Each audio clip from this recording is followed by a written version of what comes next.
Okay, we are live now. We'll just wait a few seconds for some additional people to join, and then we will get our webinar underway.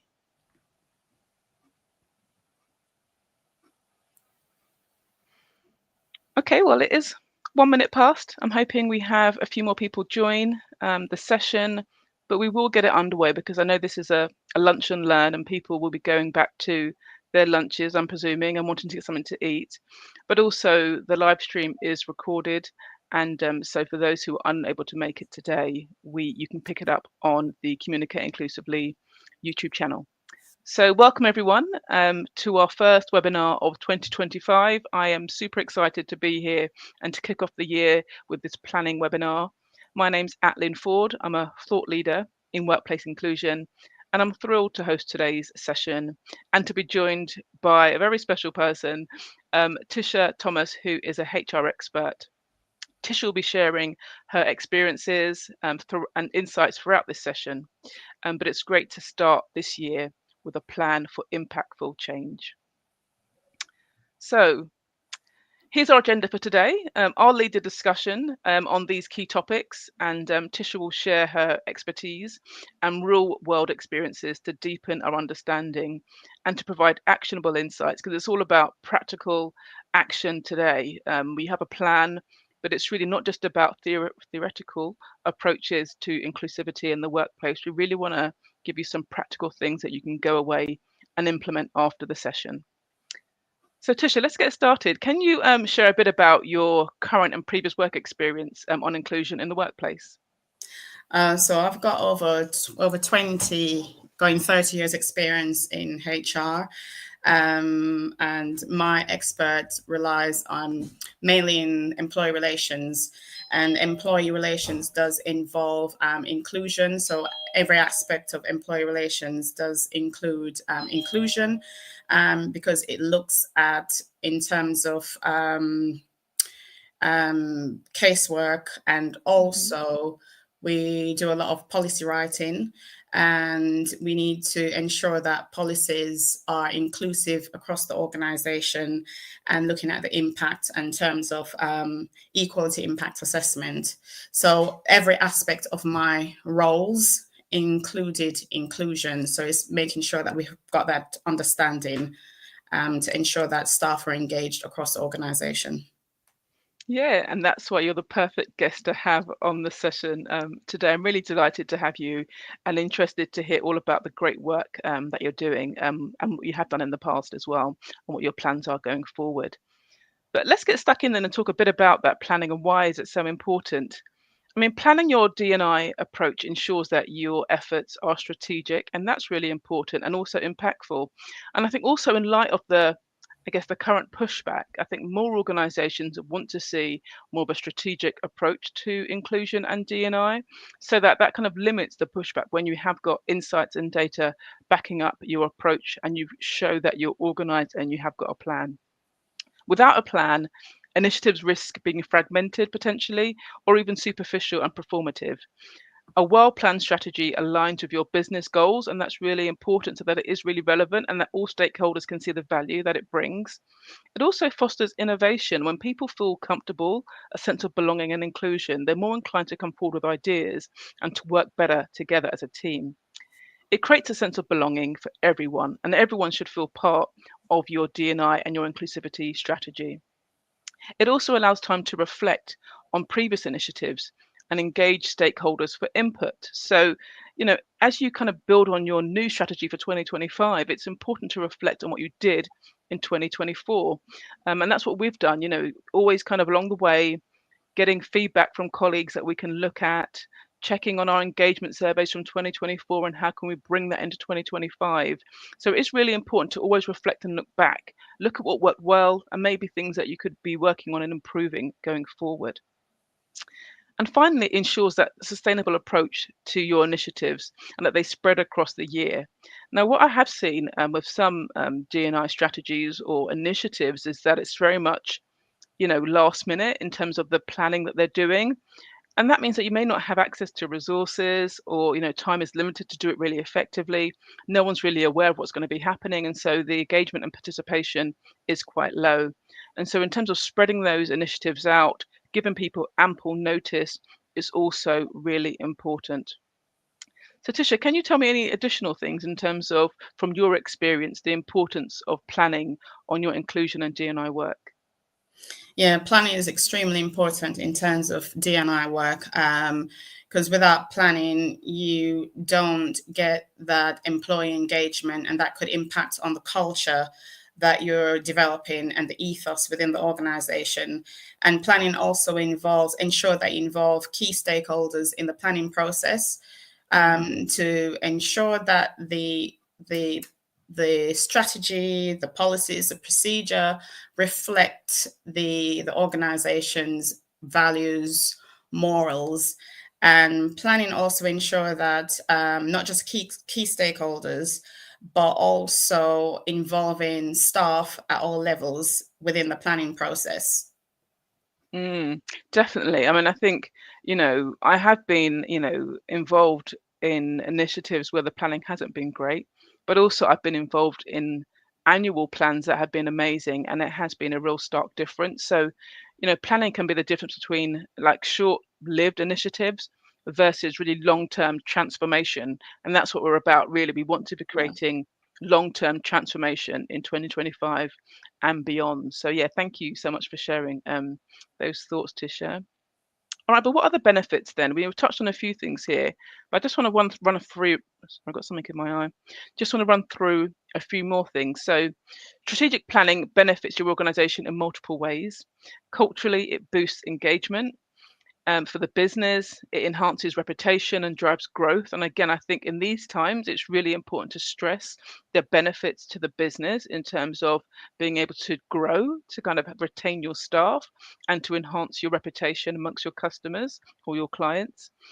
Socially, it supports equitable and fairness in society. People leave the workplace and go into society and can kind of have more of an inclusive approach in their day-to-day lives. But importantly, by having a plan, it brings clarity for your stakeholders. It encourages participation and ensures resources are allocated effectively. Again, what I have seen on the negative side is that if you don't plan effectively, quite often resources are not available. So people don't have time to put into the initiatives, and there may not be budget. If you're trying to draw on budget a month before you need the activity, it can be very difficult. But if you plan ahead and you have a clear budget for the whole year, it means that those funds may be more likely available to you. So I would highly recommend that for those two reasons. If you haven't got budget and you haven't got time and resource, it means that nothing can happen. Or if it does, it's going to be a real struggle. Okay, so we've kind of really identified, the benefits and why planning is so important. But when you kind of get stuck into the planning, what is the first thing you need to think of? And from my experience, I think it's really down to identifying your D&I priorities.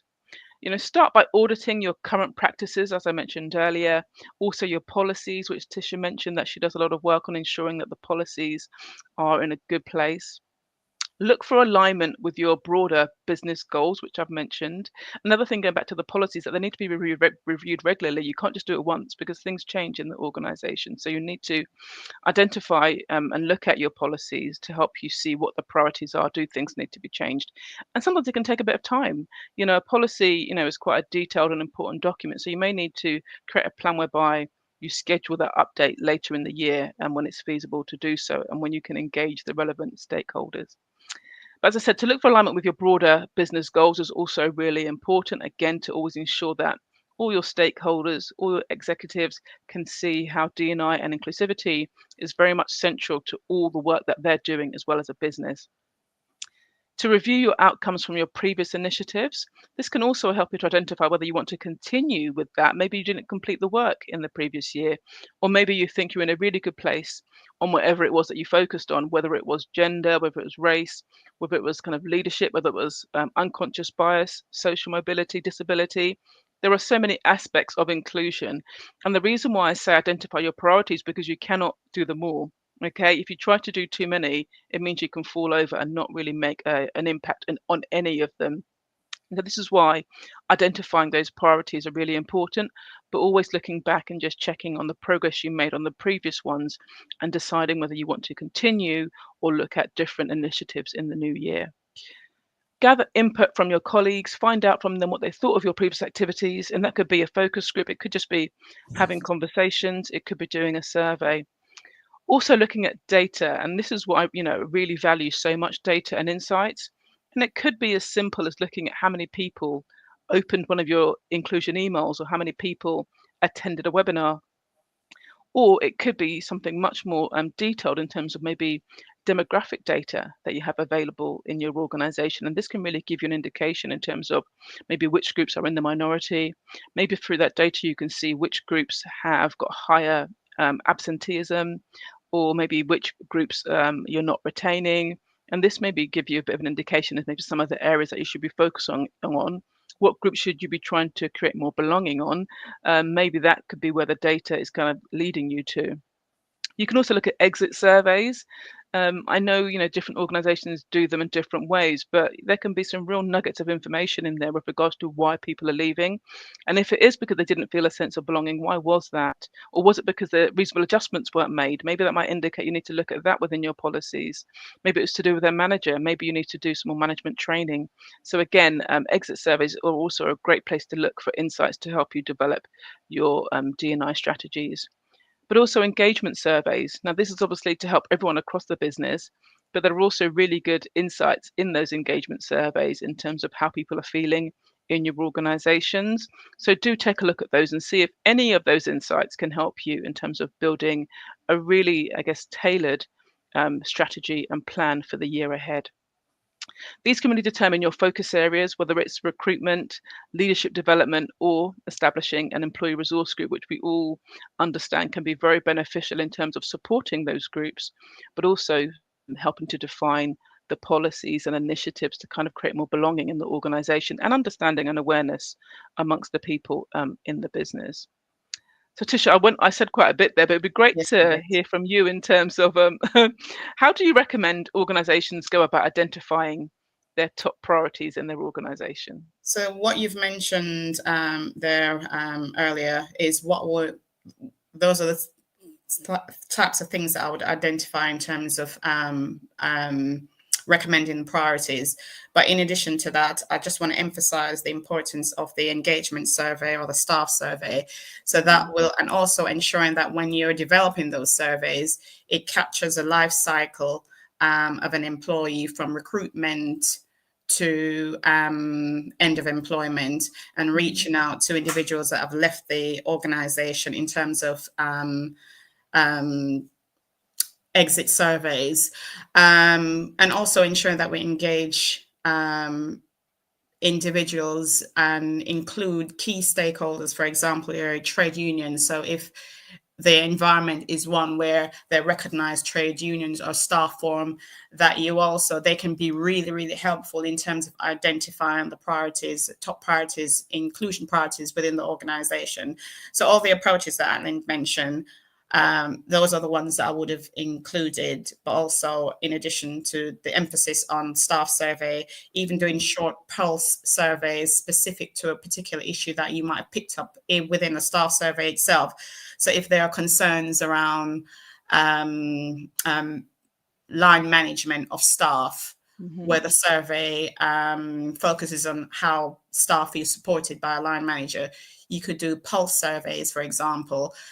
You might find something, feedback from employees about staff and well-being. Do you need to focus on the what you provide to staff in terms of support? Do you need to develop an employee assistance program? Do you need to put more funding in occupational health? Do you need to provide more health and well-being initiatives? Do you need to look at flexible working? So and that does have an impact on inclusion within the workforce.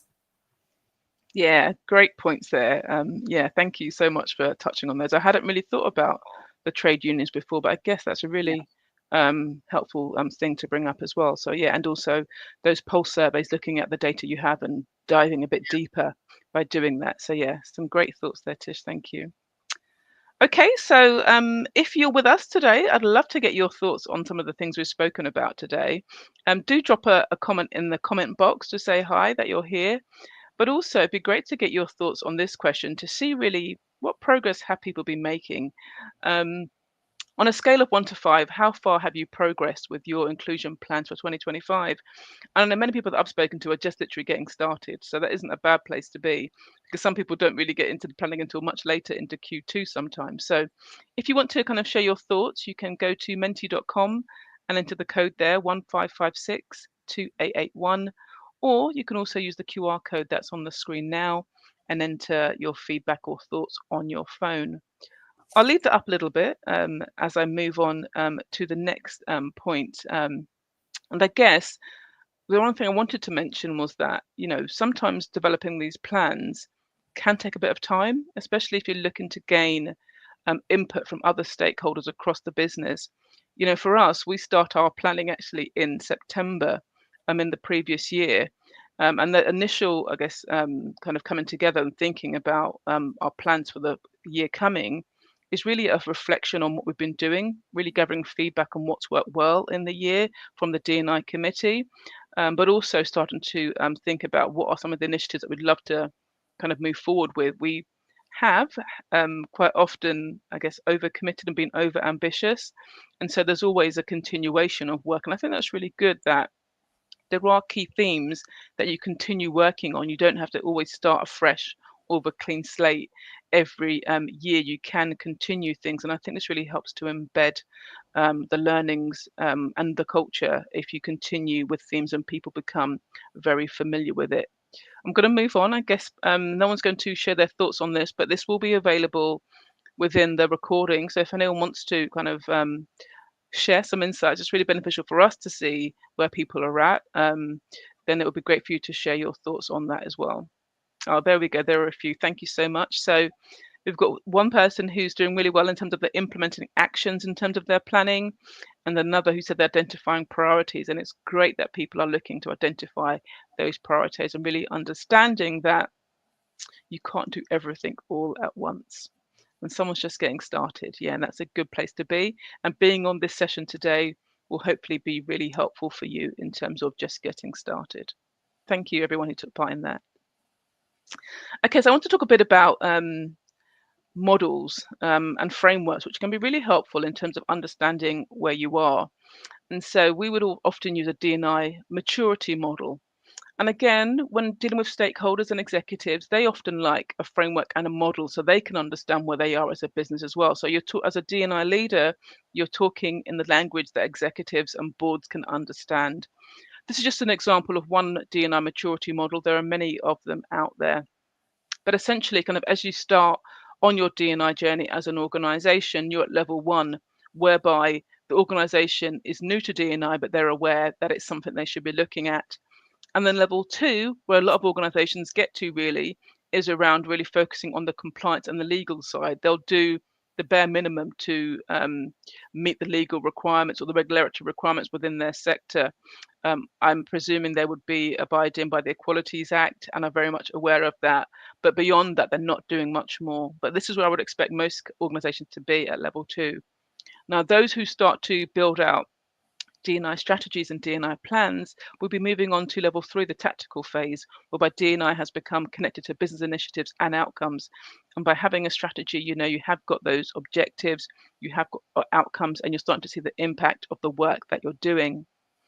Now, as you move on to level 4, with this integration stage, D&I is part of everything you do in your organization. And this is why I was saying to really look at your overall business objectives so that D&I isn't just sitting within the committee or within the employee resource groups. It sits on everyone's desk and everyone is aware of it, whether they're working in customer service and thinking about how they can be inclusive in their conversations with customers and the language they use, to someone working in sales and thinking about their events and how when they're having their meetings, how they can be more inclusive, maybe not just having alcohol options when it comes to these kind of sales events. Inclusion should be embedded in every part of your business.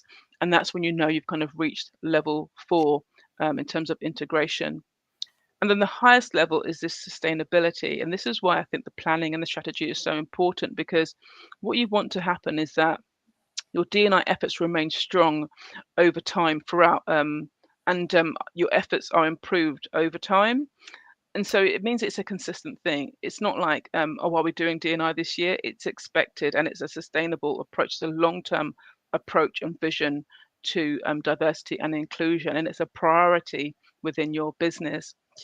And so I think it's a really great tool in terms of helping you to understand where you are, but also pushing you to think where you want to be.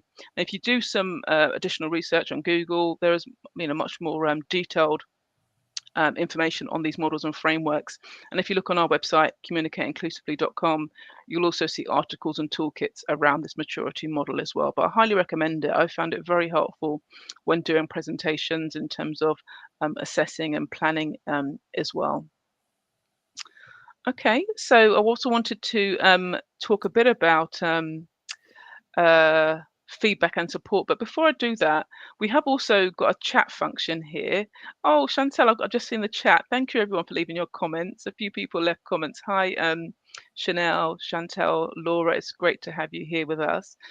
If you'd be happy to, it'd be great for you to share in the chat where you think your organization falls on the D&I maturity matrix, and maybe why. You don't feel pressured to put why, but it would be great to get an idea of where you think you sit. Let me just go back to that slide so you can see that. I'll give you guys a few moments to maybe share where you think you are on that maturity model. And again, if you look at the more detailed ones, the other thing it will give you is a really clear indication of what you need to do to move to the next level. Now, what I've found is that it may take a couple of years to move from one level to the next. So if we're on level 3, which is a good place to be, it may take a year or two before you feel really comfortable to say that we're at level 4. And it's really important that you're honest, with this, because it is a journey, and it's certainly not a solo effort. And that's what we're going to come to in a few moments.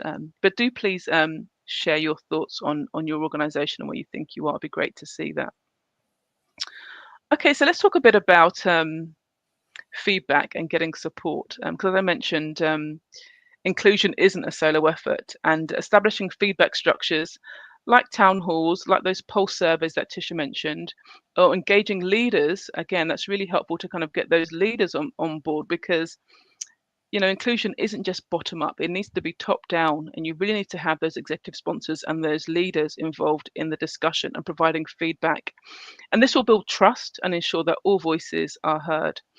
Leveraging executive sponsors really has been so impactful in the organizations that I've worked with. At Pepper Money, we've got executive sponsors that sit on our D&I committee. So every month, their voices are heard, they can input, and they can share information that maybe we wouldn't have heard if those sponsors were not on the D&I committee. It also helps when we're kind of developing initiatives for them to be able to go back and get other leaders involved, or to share the information with their wider teams. I think having a D&I committee or a D&I council or inclusion council, whatever name you have for it, is also really important. And the organizations that I've seen have the most impact have this structure and a level of governance whereby there's a group of people. So it doesn't sit with any one person. If one person is unavailable or they're busy, because quite often D&I sits side of desk, unfortunately, then the work can still continue. And so again, if you look on our articles and our resources, we do have information around setting up a D&I committee in terms of the governance, the structure, maybe having a chair and deputy chairs, the cadence of your meetings, what those meetings could look like, and the format, etc. So I do think, in terms of creating a sustainable plan, having this group of people to support you is really important. Another thing I'd recommend is collaboration across different teams. And so the D&I committee hopefully will be made up of people from different areas of your business. And so you may want to collaborate with HR. It's always a really important team to be really close to, and to maybe have people from the HR team on the D&I committee. But also you may want to collaborate with the marketing team in terms of being able to produce really engaging content. If you want to do webinars internally, or promote the activities that you're doing, having the marketing team on board can be really beneficial as well. But also perhaps your customer facing teams. I do think that in terms of inclusion, quite often organizations are looking internally at their colleagues, and that is a great starting point.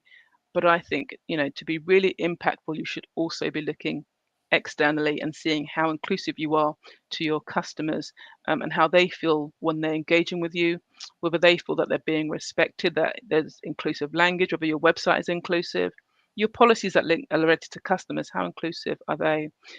We recently did a inclusive language guide, and that was for everybody in the business, 400 people really understanding their role in terms of inclusive conversations and being comfortable and confident in terms of knowing what language to use when talking to customers, but also when talking to colleagues. So that's just a few things to think about in terms of gaining support, to make your initiatives really impactful, but also gathering feedback.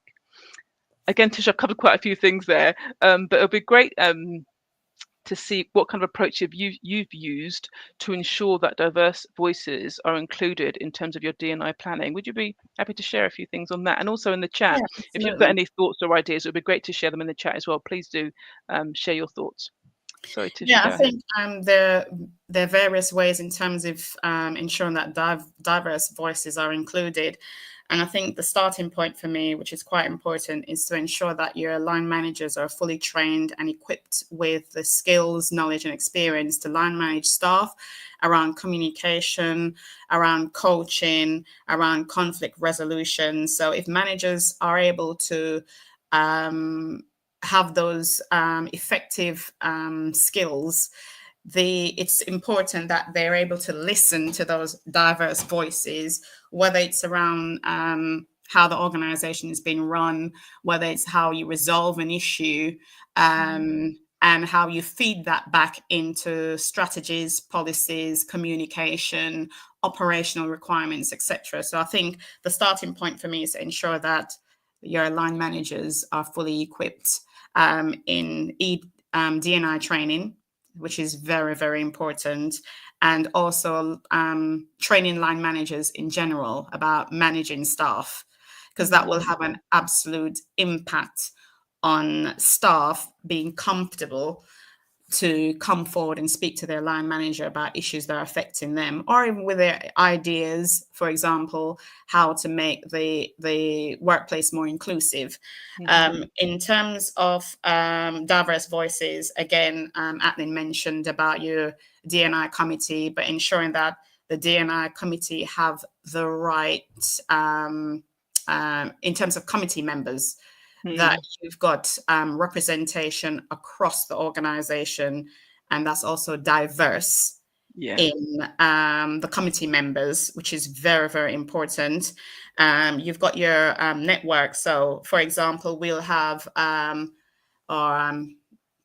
the inclusion network. We'll have the health and wellbeing network, for example, and those allies will attend the D&I committee to ensure that diverse voices are included. So it's ensure that whatever structure you put in place, that it's enabled to capture diverse voices across the organization. It's also ensure that your communication, your policies, your procedures, your content, your communication is accessible. So diverse voices also include not just individuals with disabilities or neurodivergent individuals, but you've also got individuals who are not, and they might prefer a different style of communication. So we need to recognize that people with disabilities, people with neurodivergent, male, female, people going through the menopause, that sort of things, to ensure that you've got those networks in place, the ability for those individuals to feed in, and also to ensure that we've got buy-in from senior leadership. So we need to ensure that there is a buy-in and support, as Atlyn mentioned, around sponsor. Also ensuring that not just the policies and procedures, but whatever decision you're making, that you consult with staff, you involve members of staff within decision making across the organization, so they feel included. And there are various fora in terms of how you could implement that across the organization, but just ensure that staff voices are heard. Are they being consulted on key issues across the organization? Are they being consulted across even simple things that you might view as leaders or managers as not being important? That there's a fora or a way in terms of that. And then we'll go back to the staff survey again. ensuring that they're regular, and we're picking up the key issues and addressing those.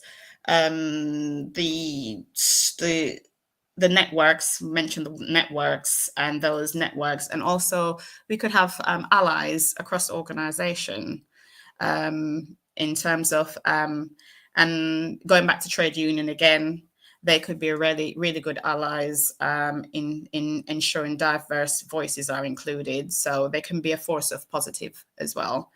And that we equality impact our policies and procedures. So that's quite important. So when you're creating policies and procedures, that they equality impact. Yeah, and that senior leaders don't play lip service to initiatives, that they are role modeling in terms of behaviors, in terms of the culture. So if they say they're listening, they need to demonstrate that in terms of implementation and output and change culture. Wow, Tish, you just covered a whole load of really Yeah, amazing and important stuff. Thank you for all of that. you're I mean, I welcome. think, a few points just to follow up on in terms of manager training. I think it's really essential. You could have the most amazing inclusive culture, but if you have a Mm. couple of rogue managers that are not, engaging with their teams correctly and are not aware of inclusive leadership, it can have a really negative impact on those individuals. There isn't psychological safety. If they've got an issue, they haven't got anyone to turn to. And this is where you sometimes see, colleagues leaving the organization because their manager just isn't great. It's not the organization itself. So I do think leadership training, manager training is essential for any strategy that we have. The other thing, just to pick up on some of the points that people have made, Chantel mentioned that she hasn't got a team at present, but I do think just in terms of the great work I know that Chantel does in terms of engaging with not only her customers but also her supply chain, and that all requires kind of intentional thinking with regards to how you can be inclusive in terms of who you work with and how you engage with your customers as well.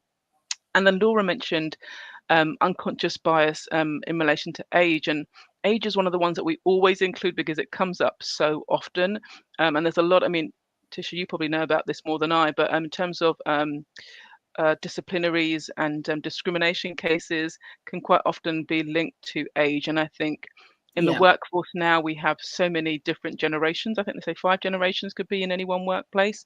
And so it is something I think that you need to keep on the agenda. But the other thing about age is that it's very intersectional. And so you can talk about age and disability. You can talk about age and gender. You can talk about age and neurodiversity. And so I do think you need to kind of always keep it at the fore. I also think another thing that we included within our inclusive language guide was a whole section on age. People seem to think that it's not a big deal. We can say things about older people or younger people, and they shouldn't take offense. It can be extremely offensive, especially also the stereotypes that are linked to that language, and that's quite often where it comes from. And so I do think, Laura, it's a really good point to make. And if you have a look at our YouTube channel, we do have some content on age, and we had different people speaking about some of their experiences. So, on those stereotypes, the younger people in the workplace talking about, people dismissing their ideas, and older people feeling like maybe they're not brought into some of the more innovative projects. And so these things are happening in workplaces all the time. And so I do think in terms of building out a plan, and also educating and creating awareness, you need to keep these topics at the fore. And I know you can't do everything, but I would say that age is one that everybody can relate to as well. And I mentioned ensuring that what you're talking about is relevant. And I think that age is always one that when we do initiatives, people come forward to take part, because no matter what age you are, you can understand what is being said here and understanding why it's so important to respect people.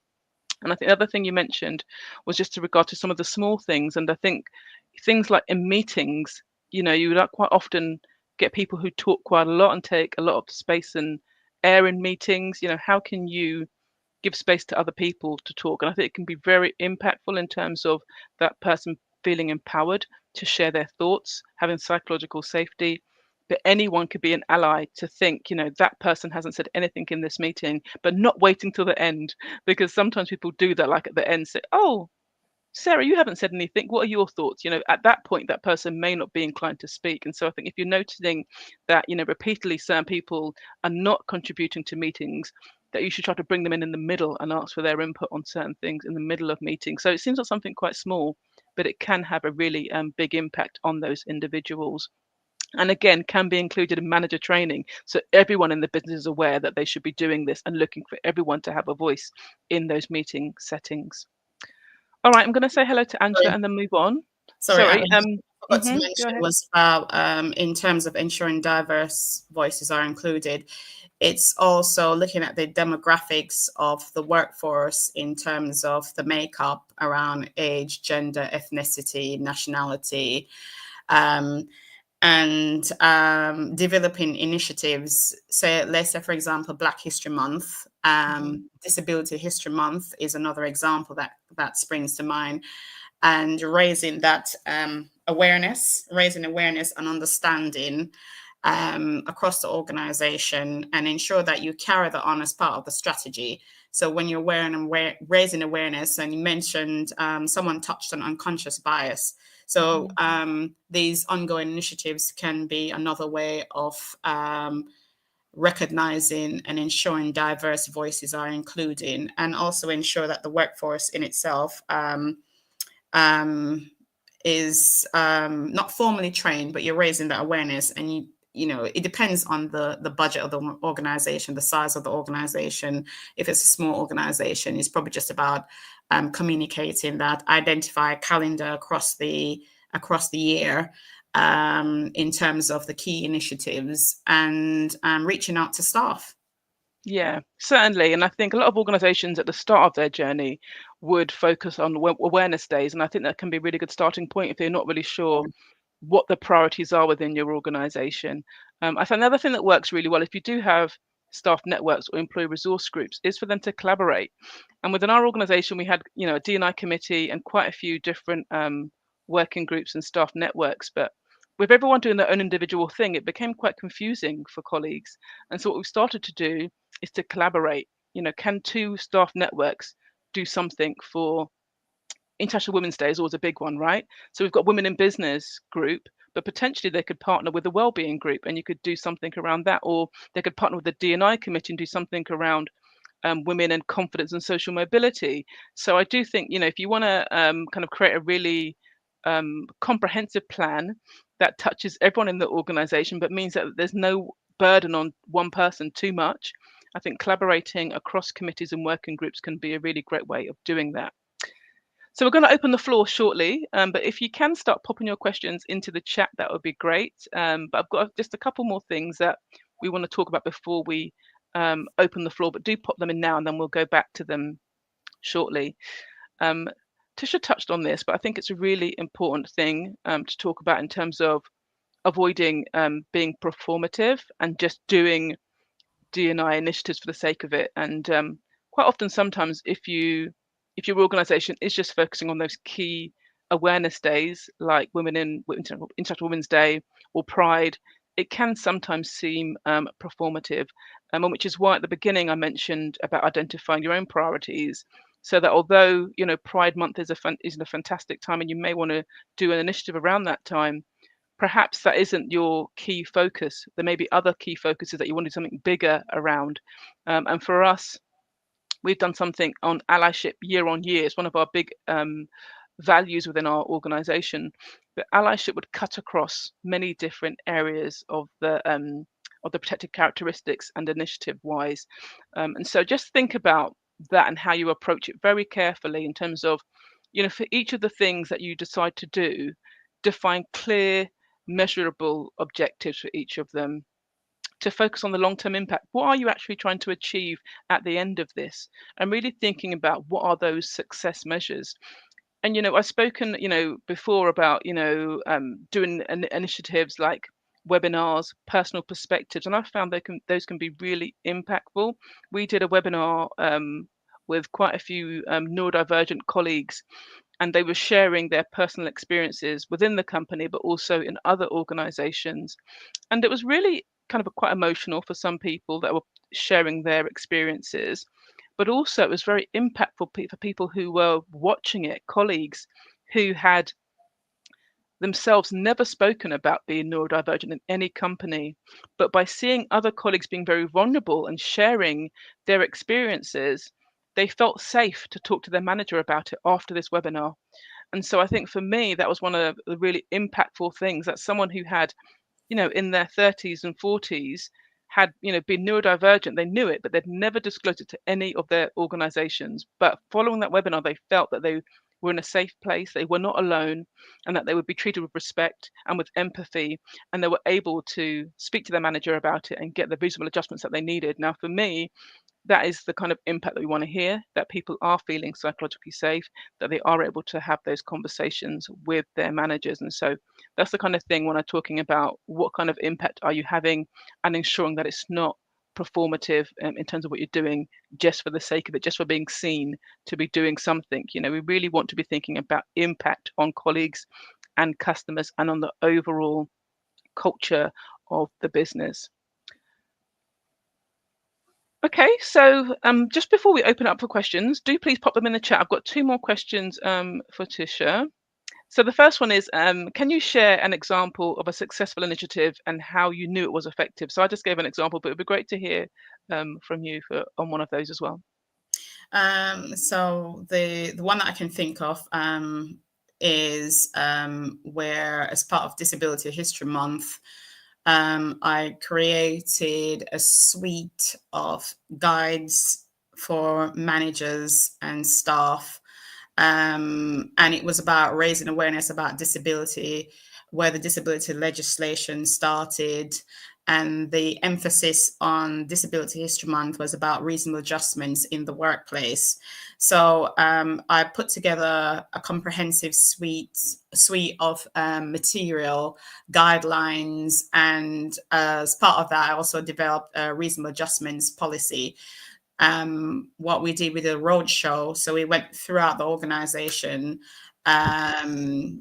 telling managers and employees about the new policy, and also the guide that we've got available, and for them to ask any questions around Disability History Month and reasonable adjustments.